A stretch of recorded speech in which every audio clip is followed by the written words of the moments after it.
মাদারীপুর জেলার শিবচর উপজেলার মির্জারচর গ্রামের দুই প্রাণের বন্ধু ছিল, নুসরাত আর শম্পা।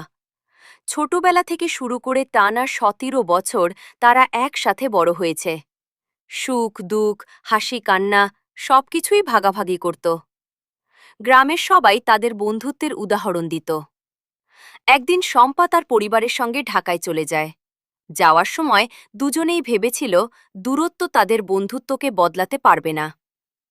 কিছুদিন পর শম্পা আবার গ্রামে আসে, কিন্তু অজানা কোনো কারণে সে নুসরাতের সঙ্গে আর যোগাযোগ করল না। নুসরাত অপেক্ষা করল, ভাবল হয়তো শম্পা নিজেই একদিন ফোন করবে। অভিমান থেকে সেও আর যোগাযোগের চেষ্টা করল না। এর কিছুদিন পর হঠাৎ এক ভয়াবহ খবর পুরো গ্রামকে স্তব্ধ করে দিল।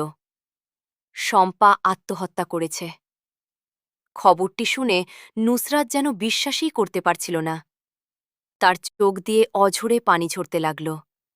সে শুধু একটি কথাই বারবার বলছিল, একবার যদি তুই আমার সঙ্গে কথা বলতিস, একবার যদি আমাকে সব বলতিস, হয়তো আজ তোকে হারাতে হতো না। সেই দিনেই শেষ হয়ে গেল ১৭ বছরের এক অমূল্য বন্ধুত্বের গল্প। কিন্তু নুসরাতের হৃদয়ে শম্পার স্মৃতি আজও বেঁচে আছে। কিছু মানুষ চলে গেলেও তাদের রেখে যাওয়া স্মৃতি কখনো মুছে যায় না।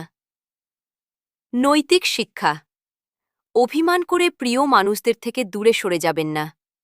কখনো কখনো একটি ফোন কল, একটি খোঁজ নেওয়া বা একটি আন্তরিক কথা একটি জীবন বদলে দিতে পারে।